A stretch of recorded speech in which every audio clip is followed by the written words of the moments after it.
Assalamualaikum warahmatullahi wabarakatuh. Saya Dela Putri Azahra dengan NPM akhir 2015 dari kelas R5C. Ingin memaparkan tugas video sebagai tugas akhir dari mata kuliah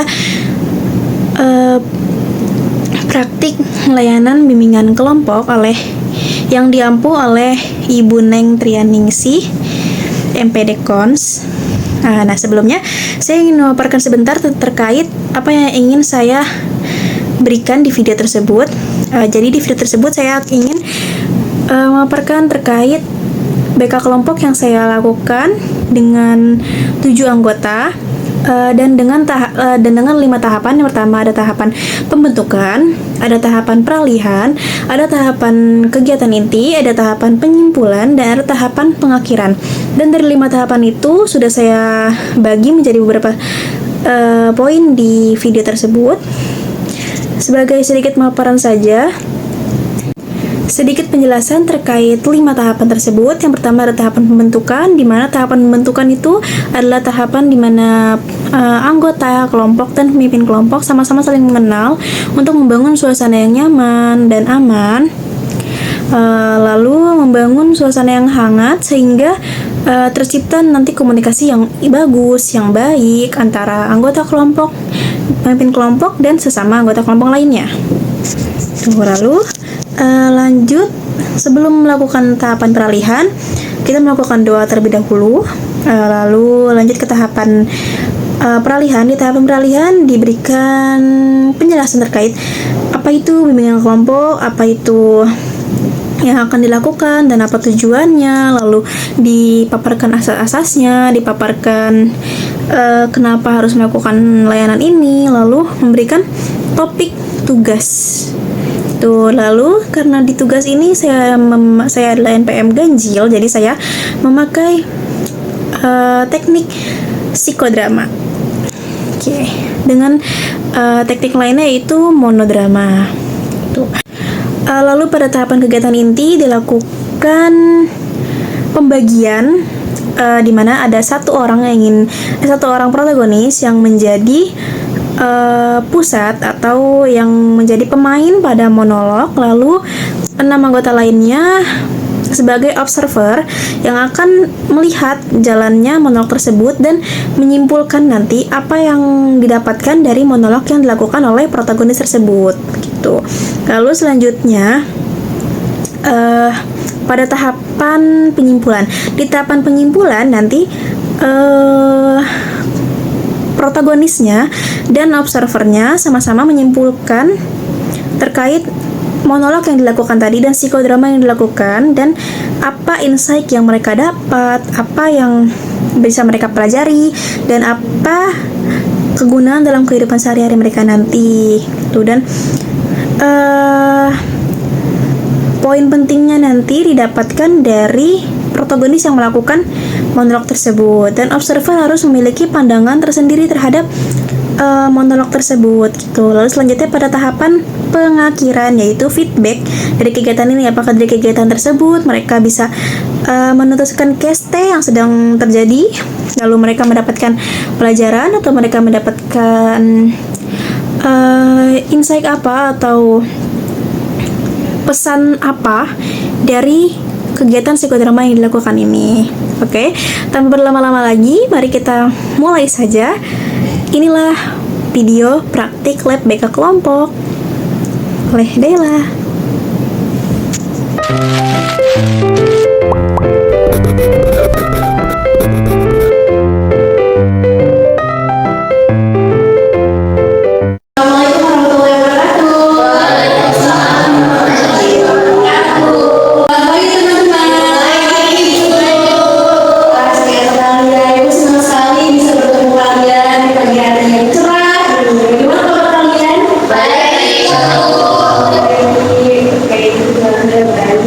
Ada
Udah apa? Bisa kita mulai? Bisa. Mulai 1, 2, 3. Hai hello, siapa dia? Saya. Nah, yang lain kayaknya nggak usah. Oke, bisa kita mulai? 3, 2, 1. Hai hello, siapa dia? Saya Della dan dia. Hai hello, siapa dia? Saya Yusri dan dia. Hai hello, siapa dia? Saya Faris dan dia. Hai hello, siapa dia? Saya Resti dia. Hai hello, siapa dia?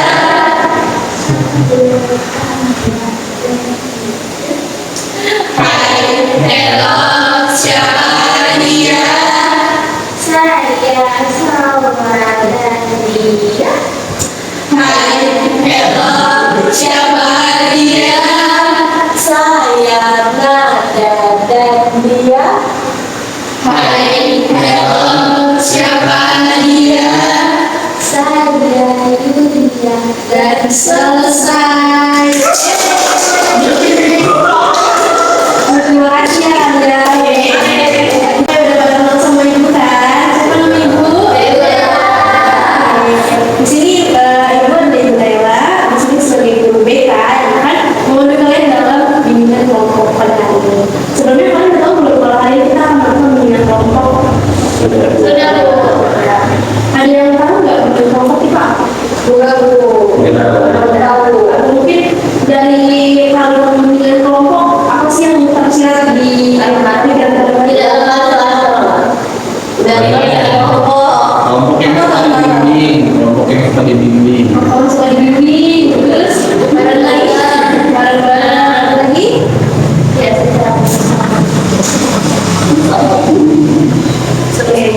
seru-seruan nanti itu kalau seru-seruan ya. Oke, jadi bimbingan kelompok itu simpelnya tuh gini, saya sebagai guru BK saya akan membimbing kalian dalam satu topik yang akan kita bahas. Jadi di sini kita belajar bareng-bareng, kita bahas bareng-bareng tentang topik yang akan ibu berikan kepada kalian. Nanti dari topik itu ibu harap kalian dapat menyelesaikan dengan baik topik itu. Lalu kalian memahami topik tersebut, lalu kalian juga bisa dapat insight dari topik yang ibu berikan. Jadi ibu harap dari topik yang akan ibu berikan, kalian dapat mengembangkan diri kalian, bukan mengembangkan ya, dapat mengembangkan diri kalian dan dapat mencegah kesek atau kondisi efektif sehari-hari yang terganggu. Sebelumnya ibu ingin beritahu tujuan dari ibu kepada kalian agar kalian dapat meningkatkan skill sosialisasi kalian, terus juga kalian dapat pemahaman baru dan kalian dapat insight baru di sini. Nah sebelumnya ibu ingin bertanya, kalian melakukan kegiatan ini secara sukarela atau enggak ya? Sukarela ya. Jangan terpaksa ya. Oke.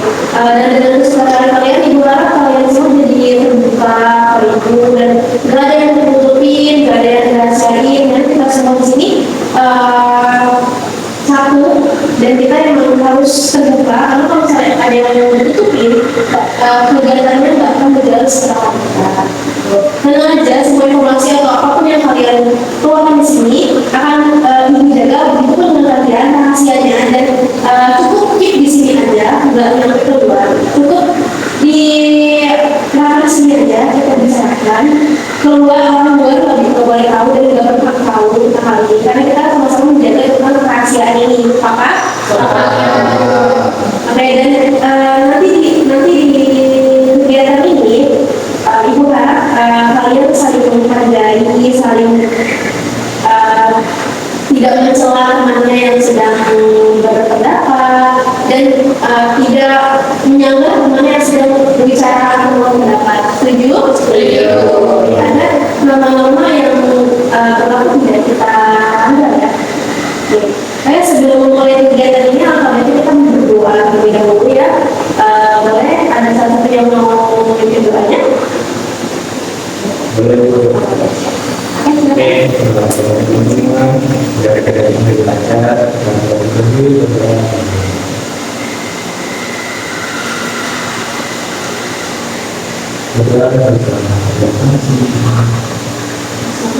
Tahan saya.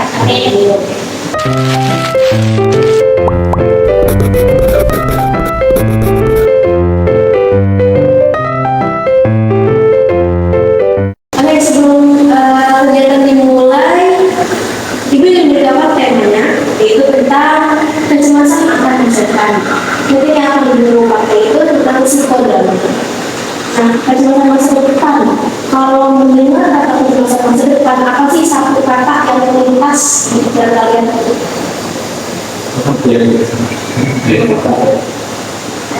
Was-was. Ya, boleh dulu. Udah Udah lagi khawatir masa depan. Iya, oke. Terima kasih ya. Karena kalian ini menunjukkan kalau kalian itu nggak sendirian dalam masa depan. Jadi nggak satu orang di sini yang cemas masa depan, semuanya juga cemas. Karena takut jadi apa-apa.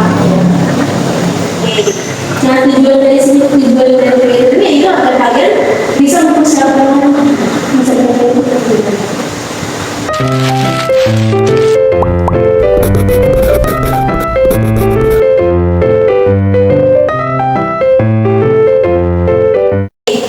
Di sini ada kejuaraan ya, jadi kejuaraan sama ibu. Karena ibu memakai teknik monodrama. Monodrama itu apa? Monodrama itu teknik di mana ada satu orang yang mengadakan dirinya berbicara dengan dirinya sendiri. Jadi dia seakan-akan di depan cermin dan berbicara kepada diri sendiri tentang keputusan masa depan. Oke, di sini sebelum kita melakukan teknik monodrama ada sukarela nggak bersedia buat jadi protagonis di sini? Oh, ya. Oke, karena tadi Farid udah menunjuk diri sebagai protagonis pada monodrama ini, jadi Ibu minta kalian orang-orangnya menjadi observer dan akan melihat apa yang Farid sedang cemaskan, apa yang Farid sedang dibersihkan pikirannya dia, lalu kalian nanti simpulkan apa yang didapat dari. Oke, nanti teknik monodrama ini Ibu yang memandu Farid untuk berbicara kepada bayangan Farid di masa depan. Jadi Farid nanti pas monodrama, Farid bayangkan di depan Farid itu ada Farid di masa depan yang mungkin udah sukses, udah kaya raya, udah HT 7 tahun udah habis, seringnya banget.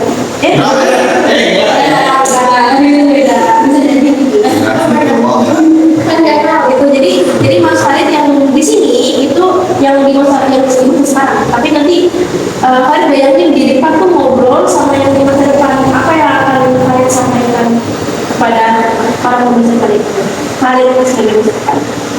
Paham? Oke, tadi Farid udah bersedia relawan ya, jadi di sini teknik monodramanya Farid ini ngobrol sama dirinya di masa depan. Bayangin kalau di depan Farid itu ada masa depan Farid, ada bayangan ada orang dari masa depan Farid, terus apa yang cemas dari masa depan itu, terus Farid juga kan pindah posisi dari masa depan itu, terus apa yang akan disampaikan oleh orang itu.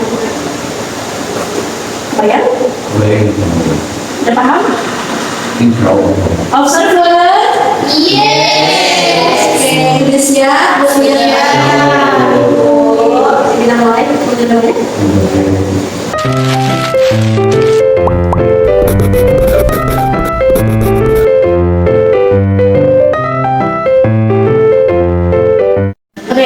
Di sini kan modelnya, jadi Farid di sini berbincang sama Farid di masa depan. Jadi bayangin kalau di depan Farid ini ada Farid dari masa depan.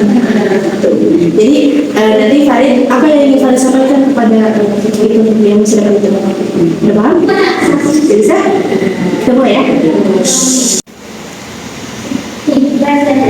Halo, Faris Yungsi. Ini Faris yang di 2025. Faris versi ini adalah Faris versi yang dimana dia bangkit lagi, mengejar cita-citanya dan merubah sedikit banyak revisi dan berdamai dengan realita. meskipun banyak berdamai dengan realita, kecemasan tuh dia bakal mungkin bisa dihindari kan. Yang apalagi yang kita sama-sama tahu kalau misalnya kita tuh kan, aku yang sekarang di 2025 tuh berpikiran buat punya banyak plan, di antaranya di semester depan ingin ambil course apa dan lain-lain, sehingga nanti masa depannya tersusun rapi. Tapi di balik banyaknya rencana ada juga kekhawatiran untuk gagal, yang dimana dengan banyaknya tanggung jawab kan kita sama-sama tahu ya Tit, ya, kalau misalnya lu tuh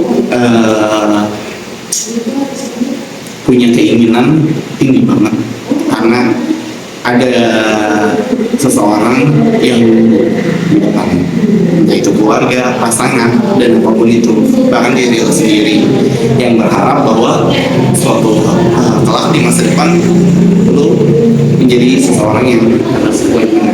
Kekhawatiran itu kan banyak, jadi kayak kekhawatiran gagal gitu kan. Mungkin apa ya yang bisa dilakuin kan kesiapannya doang ya, gimana merasa nanti mungkin kayak di dalam hati itu kayak di dalam otak meyakini ya biasa aja, tapi di dalam hati kan tetap panik juga kalau misalnya gagal gimana, kalau gagal gimana, apakah nanti ketika gagal semua orang jauh atau kayak gimana. Banyak banget ketakutan, meskipun dengan segala persiapan ketakutan ini masih ada. Nah, gue tuh pengen minta sudut pandangmu kan, lu yang di masa depan lu tahu gimana hasilnya di masa depan dengan semua segala perjuangan ini. Nah, itu gimana sih? Kalau Paris 2025 agak sulit kalau misalnya ngomong sama diri sendiri, tapi kayak gue tau banyak banget kecemasan lu punya banyak planning which is good, tapi yang lu harus make sure adalah ketika lu gagal, lu jangan menyerah. Karena kan sebelum ini pun banyak masa depan yang ketidakpastian, seperti kita lihat track record pas waktu itu kan lu pernah SMK terus tiba-tiba kuliah, karena itu dua jalur yang berbeda. It's worse, ya itu berhasil, tapi kan ketika keberhasilan itu bukan semata-mata kita bisa bangkit aja, banyak gagalnya, banyak capeknya, banyak ngeluhnya, banyak nangisnya. Rasakan, jangan sampai ketika lu berpikir punya rencana yang matang, ketika lu gagal lu merasa semua rencana lu sia-sia. Enggak, karena mau siapapun orang terhebat ini kegagalan pasti punya. Jadi ketika gue cuma pengen ingat satu hal, ketika lu nanti gagal, ingat bahwa kegagalan itu adalah sebuah pembelajaran yang mahal yang gak dimiliki semua orang. Which is tuh sekarang umurnya 20 tahun, dan umur itu pasti sangat mudah untuk lu dapat grow up. Gue tahu punya ketakutan banyak itu adalah hal yang wajar, tapi jangan sampai ketika yang rasanya lu takutin tuh malah untuk peluang-peluang yang ada. Gue pengen pesen nih buat lu. Kadang kan lu kan gak konsisten kan, kayak kadang pengen ini, pengen banget, tiba-tiba hilang. Rasanya kayak coba dulu sampai selesai, minimal at least lu selesai dulu apa yang lu mulai. Ketika yang lu mulai is not works, ya udah tinggalin aja, asalkan lu udah mempertanggungjawabkan apa yang lu mulai. Dan gua rasa gua nggak bisa ngomong banyak hal ya sama lo, tapi yang gua pengen tekanin tuh satu sih, jangan pernah capek untuk berkaca pada apa yang pernah dilakuin, dan jangan pernah menyerah buat tetap berjuang, karena yang gue impiin itu besar. Kita kan tahu apa yang sama-sama kita impiin, entah lu dari masa lalu, entah gue yang sekarang di masa depan. Kita punya visi yang sangat besar, dan itu which is gak gampang dong. Semakin tinggi tempatnya semakin kencang, ya kan? It's true. Makanya jangan sampai ketika ada angin sedikit lu jatuh, lu timbang, ya lu berusaha naik lagi, karena kan lu udah pernah sampai di posisi itu, berarti lu udah pernah, lu bisa lebih lagi. Tinggal gimana caranya lu menyikapi sama yang lu mau hadapin sih. Thank you. Saya mungkin apa ya, bener sih kata lu, ngobrol sama diri sendiri itu fake sih, tapi so far karena gue udah lihat perspektif lu di masa depan, udah lu banyak menangnya, meskipun ketenangan itu gak bisa dirasakan, tapi gue tahu lu hanya pengen gue tetap berkembang di masa depan. Gue ngerti apa yang lu maksudin, but thanks juga ya udah ngasih pesan. Pada akhirnya benar yang kata lu bilang, gue pernah ngelewatin masa yang susah dan itu berhasil, dan itu nggak mulus-mulus, tapi it's worse. Jadi thanks udah ngingetin gue sama hal yang penting, dan terima kasih buat tetap percaya dengan visi yang kita pegang selama ini. Terima kasih juga buat selalu ada, dan makasih nggak pernah lupa sama apa yang kita lakukan.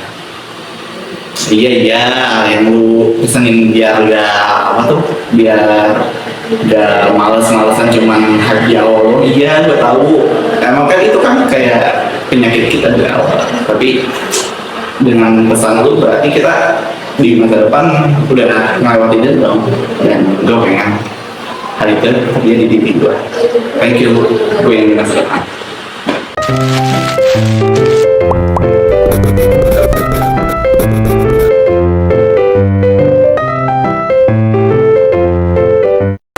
Oke, tadi kan kita sudah melihat ya Khalid drama oleh diri sendiri.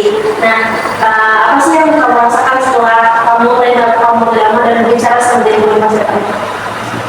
Yang pasti apa ya, banyak insight yang karena bisa ada ya.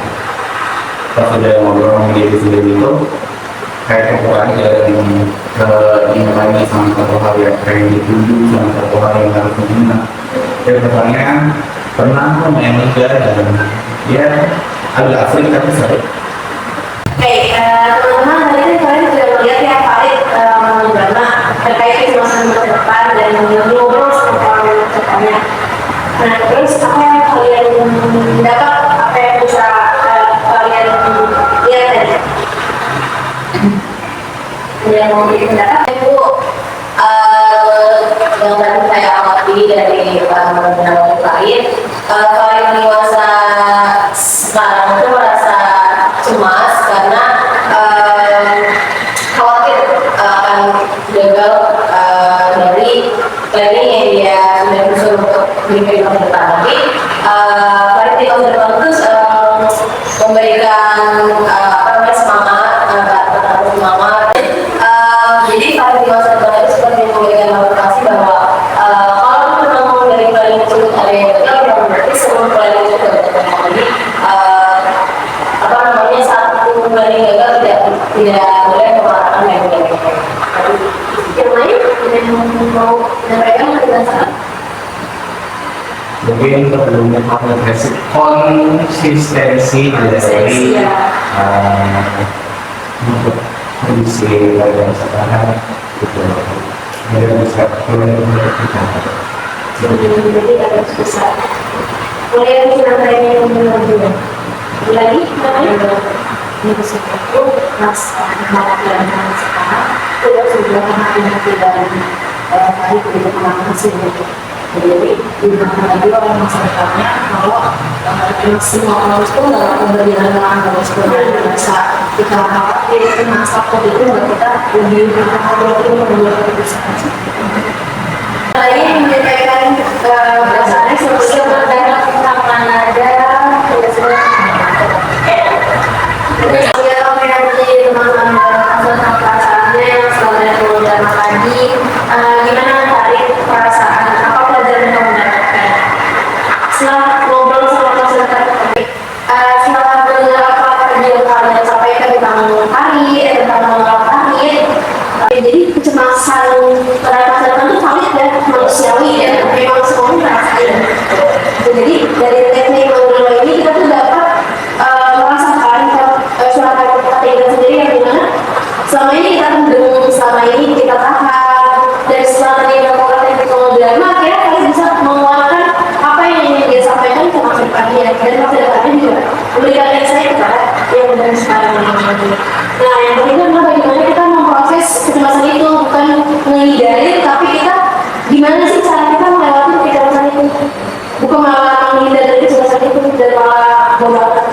gitu. Jadi itu cara teknik. Jadi gimana cara kita bukan kita malah minder terhadap kehidupan kita, tapi kita berusaha menangani.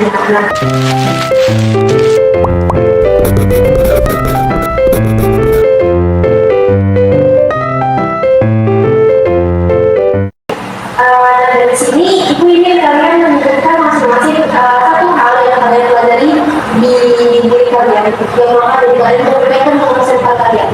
Boleh? Saya mungkin dulu. Ya, belum paham dong.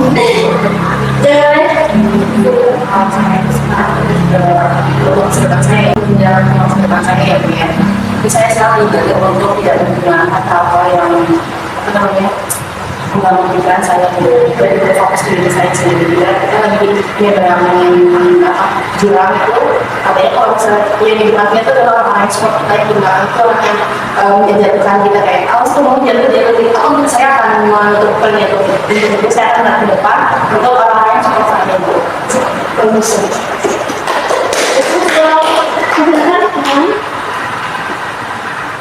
Jadi ambil Kalau aku sih lebih ke kalau aku sih lebih ke sama diri sendiri, terus jadi kayak mengungkapkan pendapat aku ya, kayak aku tuh kayak nggak pernah ikut orang ke orang kayak apa sih? Tidak terbawa arus, terus kayak berpendapat sesuai diri sendiri, nggak ikut-ikutan. saya mungkin kedepannya bisa lebih mengekspresikan diri karena untuk saya sekarang ini masih belum berani dan masih menahan namanya belum bisa mengekspresikan apa yang saya rasakan. Jadi namanya kedepannya semoga bisa dari kita sama kayak gini hidup sama sendiri perasaan dan hidup sama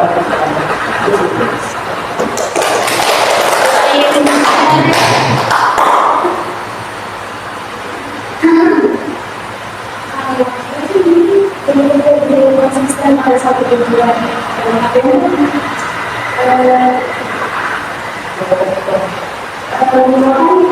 kalau lihat hal itu ke sendiri terus tidak pemikiran yang lain ini mungkin dia terus kesalahan diri kalau kenapa kalau saya yang buat diri biar kayak kita buat kayak orang tapi tahu batasannya.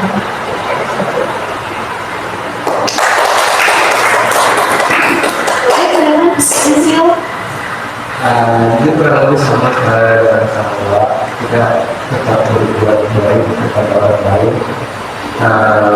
Setidaknya diri kita sudah baik dengan orang lain, tapi bagaimana mengenai kita itu ketika kita bisa memberikan yang terbaik kepada orang lain.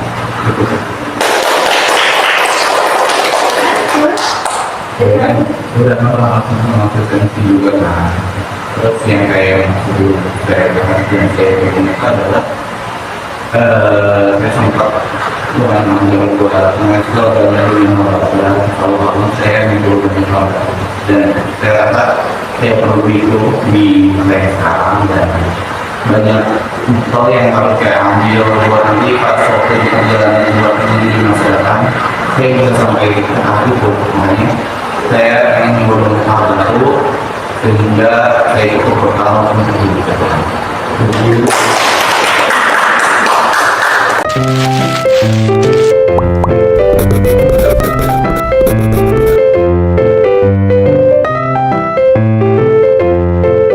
Terima kasih ya atas keberanian dan kejujuran kalian, perasaan kalian, kecemasan kalian. Ibu sangat menghargai apa yang sudah kalian sampaikan kepada ibu dan ibu harap kalian bisa menjadi versi terbaik dari diri kalian yang memahami dan bisa mempelajari apa yang harus kalian perbaiki untuk kedepannya agar masa depan kalian jadi lebih semua ya. Amin. Amin. Oke, boleh kita berteman dan berkenalan untuk kita semua.